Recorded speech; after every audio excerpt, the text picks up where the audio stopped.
Everyone, ಎಲ್ಲರೂ ಹೇಗಿದ್ದೀರಾ? ನಾನು ತುಂಬ ಚೆನ್ನಾಗಿದ್ದೀನಿ. Welcome back to my channel.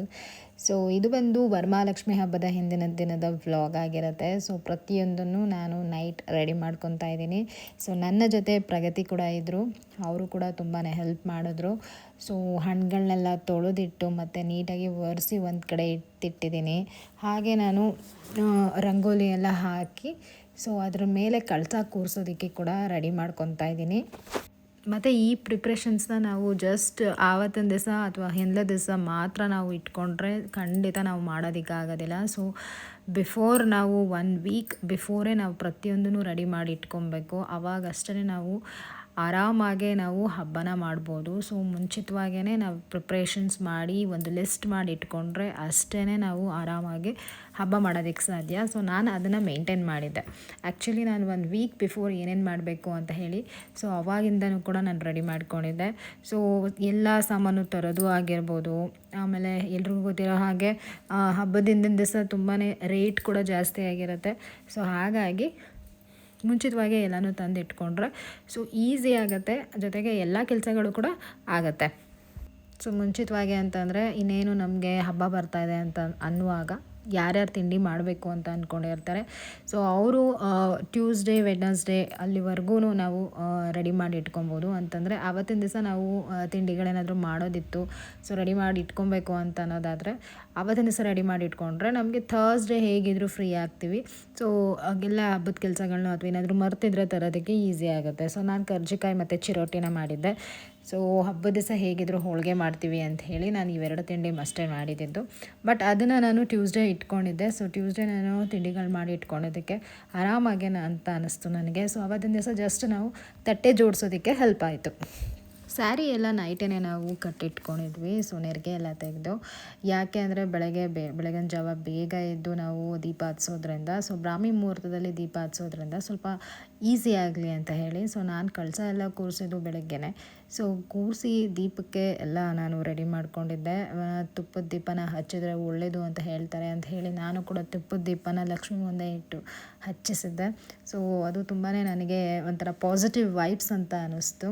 So ಎಲ್ಲ ಕೆಲಸ ಮಾಡೋಷ್ಟೊತ್ತಿಗೆ ತುಂಬಾ ಸಾಕಾಗಿರುತ್ತೆ. ಯಾಕಂದರೆ ಅಪರೂಪಕ್ಕೆ ನಾವು ಒಂದೇ ಸತಿ ಇಷ್ಟು ಕೆಲಸನ ನಾವು ಒಟ್ಟಿಗೆ ಮಾಡೋದ್ರಿಂದ ತುಂಬಾ ರಿಸ್ಕ್ ಅಂತ ಅನಿಸುತ್ತೆ. ಬಟ್ ಅಷ್ಟೇ ಖುಷಿ ಆಗುತ್ತೆ ಯಾವಾಗ ಅಂತಂದರೆ ನಾವು ಲಕ್ಷ್ಮಿ ಎಲ್ಲ ರೆಡಿ ಮಾಡಿ ಸೊ ದೀಪ ಎಲ್ಲ ಹತ್ತಿಸಿ ನಾವು ಲಕ್ಷ್ಮಿ ಮುಖ ನೋಡಿದಾಗ ತುಂಬಾ ಖುಷಿ ಅಂತ ಅನಿಸುತ್ತೆ. ಸೊ ನಾವು ಅಷ್ಟು ಮಾಡಿದ ಕೆಲಸ ಎಲ್ಲ ಕೂಡ ಸಾರ್ಥಕ ಅಂತ ಕೂಡ ಅನಿಸುತ್ತೆ. ಸೊ ಯಾರೋ ನನ್ನ ಫ್ರೆಂಡ್ ಒಬ್ಬರು ಹೇಳ್ತಾಯಿದ್ರು, ನಾವು ರಾತ್ರಿ ಎಲ್ಲ ನೈಟೆಲ್ಲ ಎದ್ದಿರೋ ಅಂಥದ್ದು ಇರುತ್ತೆ. ಸೊ ತುಂಬಾ ರಿಸ್ಕ್ ಅಂತ ಅನಿಸಿರುತ್ತೆ. ಅಡುಗೆ ಎಲ್ಲ ಕೂಡ ಮಾಡಿರ್ತೀವಿ. ಸೊ ಹಂಗಾಗಿ ನಾನು ಒಂದು ಸ್ವಲ್ಪ ಹೊತ್ತು ಲಕ್ಷ್ಮಿ ಎಲ್ಲ ಕೂರಿಸಿದೆಲ್ಲ ಆದಮೇಲೆ ಒಂದು ಸ್ವಲ್ಪ ಹೊತ್ತು ರೆಸ್ಟ್ ಮಾಡ್ತೀನಿ ಅಂತ ಹೇಳಿ ಸೊ ದಯವಿಟ್ಟು ಆ ರೀತಿ ಮಾಡೋದಕ್ಕೆ ಹೋಗಬೇಡಿ. ಯಾಕಂದರೆ ನಾವು ಲಕ್ಷ್ಮಿ ಕೂರಿಸಿದಾಗ ನಾವು ಅವರ ಧ್ಯಾನದಲ್ಲೇ ಇರಬೇಕು ಅನ್ನೋದಷ್ಟೇ ಅವರು ನಮ್ಮಿಂದ ಎಕ್ಸ್ಪೆಕ್ಟ್ ಮಾಡ್ತಾ ಇರ್ತಾರೆ. ಸೊ ದೇವರಿಗೆ ನಾವು ದೀಪ ಎಲ್ಲ ಹತ್ತಿಸಿದ್ದಾದಮೇಲೆ ನಾವು ನಿದ್ದೆ ಮಾಡಿದ್ರೆ ಸೊ ಅದು ಚೆನ್ನಾಗಿರೋದಿಲ್ಲ. ಸೊ ಅದನ್ನು ಬೇಡ ಅಂತ ಕೂಡ ಹೇಳ್ತಾರೆ. ಸೊ ಮಲಗಬಾರ್ದು ಅಂತ ಕೂಡ ಹೇಳ್ತಾರೆ. ಸೊ ಹಾಗಾಗಿ ಮಲಗೋದಕ್ಕೆ ಹೋಗಬೇಡಿ ಅಂತ ನಾನು ಹೇಳ್ತೀನಿ.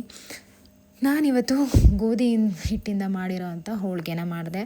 ಸೊ ಆ್ಯಸ್ ಇಟ್ ಈಸ್ ನಾವು ಹೇಗೆ ಕಣಕ ಕಲಿಸ್ಬೇಕಾದ್ರೆ ಹೇಗೆ ನಾವು ಚಿರೋಟಿ ರವೆ ಆಗಿರ್ಬೋದು ಅಥವಾ ಮೈದಾ ಹಿಟ್ಟು ಆಗಿರ್ಬೋದು ಯೂಸ್ ಮಾಡಿಕೊಂಡು ಕಣಕನ ಕಲಿಸ್ತೀವಿ, ಅದೇ ರೀತಿ ನಾವು ಮಾಡ್ಬೋದು.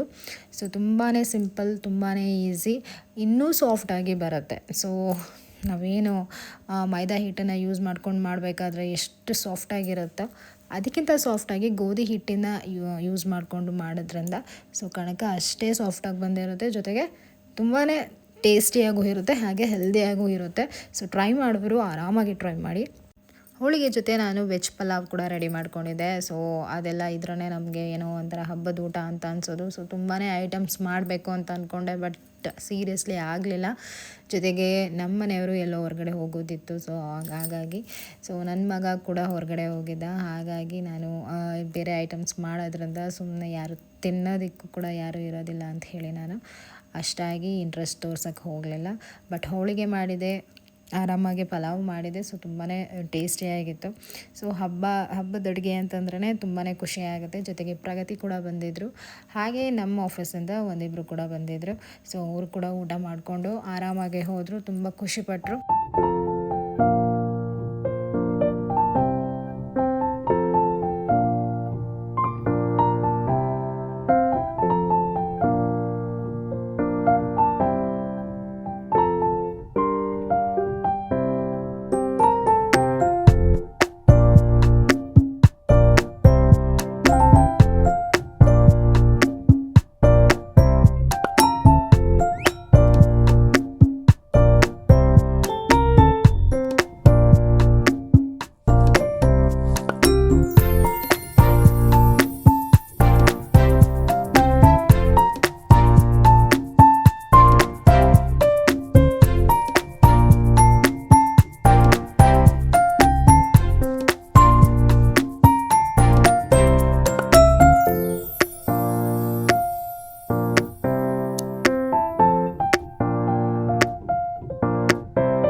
ಸೊ ಇದು ನೆಕ್ಸ್ಟ್ ಡೇ ಆಗಿರುತ್ತೆ. ಸೊ ಮಾರನೇ ದಿನ ಮತ್ತೆ ನಾನು ನೈವೇದ್ಯಕ್ಕೆ ಸಜ್ಜಿಗೆ ಮಾಡ್ಕೊಂಡಿದ್ದೆ. ಸೊ ಸಜ್ಜಿಗೆ ಮಾಡಿ ಹೊಸದಾಗಿ ಇಟ್ಟು ಮತ್ತು ನಾನು ಪೂಜೆನ ಮಾಡಿದೆ.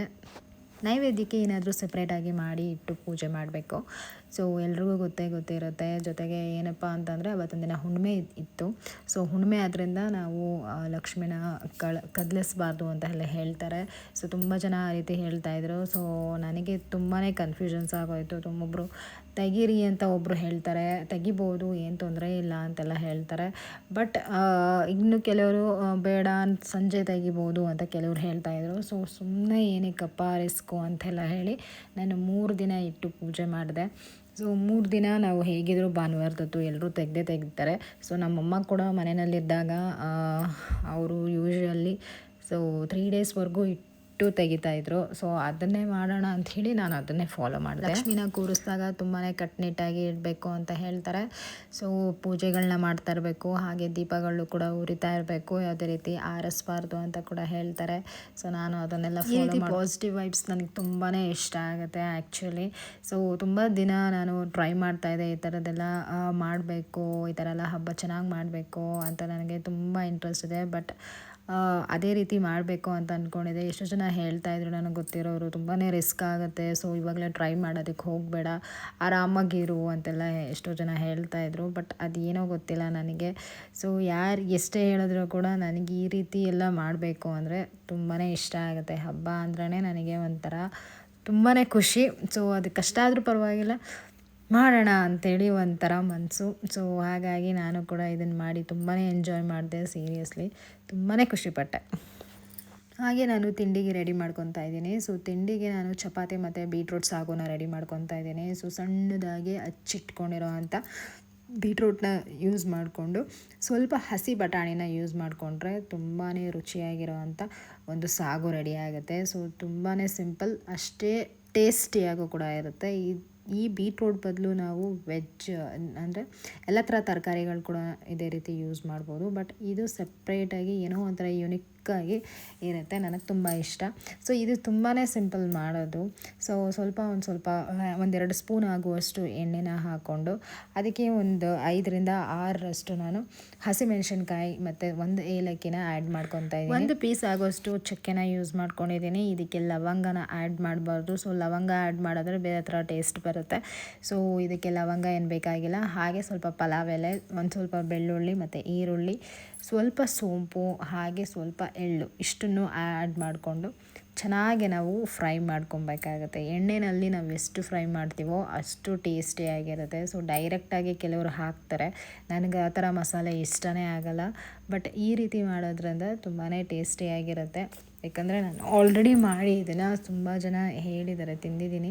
ಸೊ ತುಂಬ ಜನ ಹೇಳಿದರು ಕೂಡ ತಿಂದಿರೋರು, ತುಂಬಾ ಟೇಸ್ಟಿಯಾಗಿರುತ್ತೆ ಈ ಥರ ಸಾಗು ಮಾಡಿದ್ರೆ ಅಂತ ಹೇಳಿ. ಸೊ ಹಾಗಾಗಿ ಇದನ್ನು ಮಾಡಬೇಕಾದಾಗ ಒಂದು ವಿಡಿಯೋ ಮಾಡಿ ನಿಮಗೂ ಕೂಡ ತೋರಿಸೋಣ ಅಂತ ಹೇಳಿ ನಾನು ಮಾಡ್ತಾಯಿದ್ದೀನಿ ಅಷ್ಟೇ. ಹಾಗೆ 1-2 ಸ್ಪೂನ್ ಆಗುವಷ್ಟು ಎಳ್ಳು, ಜೊತೆಗೆ 1 ಸ್ಪೂನ್ ಆಗುವಷ್ಟು ಧನಿಯಾ, ಹಾಗೆ 1 ಸ್ಪೂನ್ ಆಗುವಷ್ಟು ಜೀರಿಗೆ, ಇದನ್ನು ಕೂಡ ಆ್ಯಡ್ ಮಾಡಿಕೊಂಡು ಚೆನ್ನಾಗಿ ಫ್ರೈ ಮಾಡ್ಕೊಬೇಕು. ಸೊ ತಳ ಹಿಡಿದಿರೋ ಹಾಗೆ ನೋಡ್ಕೊಳ್ಳಿ. ಸೊ ನಾನು ಫಸ್ಟ್ ಎಲ್ಲ ಥರ ಮಸಾಲೆ ಹಾಕಿಬಿಟ್ಟು ಮಸಾಲೆಗಳನ್ನೆಲ್ಲ ಹಾಕಿ ಅದಾದಮೇಲೆ ನಾನು ತೆಂಗಿನಕಾಯಿನ ಹಾಕ್ಕೊತಾ ಇದ್ದೀನಿ. ಒಂದು ಅರ್ಧ ಹೂಳಾಗುವಷ್ಟು ತೆಂಗಿನಕಾಯಿನ ಹಾಕಿದ್ರೆ ತುಂಬಾ ರುಚಿಯಾಗಿರುತ್ತೆ. ಸೊ ತುಂಬ ಚೆನ್ನಾಗಿರುತ್ತೆ. ಆದಷ್ಟು ರುಬ್ಬೋದಕ್ಕೆ ಇಟ್ಕೊಬೇಕು. ಸೊ ಆದಷ್ಟು ರುಬ್ಬಿದಾದಮೇಲೆ ನಾವೆಲ್ಲಿ ಸಪ್ರೇಟಾಗಿ ಒಗ್ಗರಣೆನ ಹಾಕೊಬೇಕಾಗತ್ತೆ.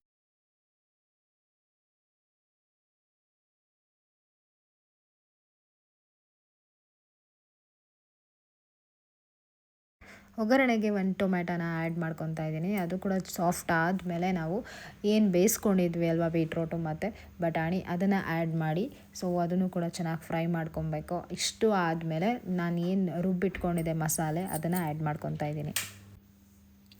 ಹಾಗೆ ಉಪ್ಪನ್ನು ಆ್ಯಡ್ ಮಾಡೋದನ್ನು ಮರೆಯೋಕ್ಕೆ ಹೋಗಬೇಡಿ. ಸೊ ತುಂಬಾ ಟೇಸ್ಟಿಯಾಗಿರುತ್ತೆ. ತುಂಬ ಜನ ಹೇಳ್ತಿರ್ತಾರೆ ಬೀಟ್ರೋಟ ನನಗಂತೂ ಇಷ್ಟನೇ ಆಗಲ್ಲ ಅಂತ. ಬಟ್ ಈ ರೀತಿ ಸಾಗು ಮಾಡಿಕೊಟ್ರೆ ಆರಾಮಾಗೆ ತಿಂತಾರೆ. ಸೊ ನಮ್ಮ ಮನೇಲೂ ಕೂಡ ಅದನ್ನೇ ಹೇಳ್ತಾಯಿದ್ರು, ಬೀಟ್ರೋಟ್ ಅಂದರೆ ಯಾರಿಗೂ ಇಷ್ಟನೇ ತುಂಬ ಟೇಸ್ಟಿಯಾಗಿರುತ್ತೆ. ಸೊ ಆರಾಮಾಗಿ ಮಾಡ್ಬೋದು, ಹಾಗೆ ಹೆಲ್ದಿಯಾಗೂ ಕೂಡ ಇರುತ್ತೆ. ಬೀಟ್ರೋಟ್ನ ಆರಾಮಾಗಿ ನಾವು ತಿಂದಂಗೂ ಆಗುತ್ತೆ. ಸೊ ಚಪಾತಿಗೆ ಮತ್ತು ದೋಸೆಗೆ ಅಂತೂ ಅಲ್ಟಿಮೇಟ್ ಆಗಿರುತ್ತೆ ಟೇಸ್ಟು. ನಾನು ಅವತ್ತು ಚಪಾತಿ ಮಾಡಿದ್ದೆ. ಸೊ ಚಪಾತಿಗೂ ಕೂಡ ತುಂಬಾ ಟೇಸ್ಟಿಯಾಗಿತ್ತು.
ಇದಿಷ್ಟು ನನ್ನ ವ್ಲಾಗ್ ಆಗಿತ್ತು. ಸೊ ನನ್ನ ವ್ಲಾಗ್ ಏನಾದರೂ ನಿಮ್ಗೆ ಇಷ್ಟ ಆಗಿದರೆ ಲೈಕ್ ಮಾಡಿ, ಶೇರ್ ಮಾಡಿ, ಹಾಗೆ ಕಮೆಂಟ್ ಮಾಡಿ, ಹಾಗೆ ಸಬ್ಸ್ಕ್ರೈಬ್ ಮಾಡಿಲ್ಲ ಅಂತಂದರೆ ಪ್ಲೀಸ್ ಸಬ್ಸ್ಕ್ರೈಬ್ ಮಾಡಿ. Thank you for watching. Bye.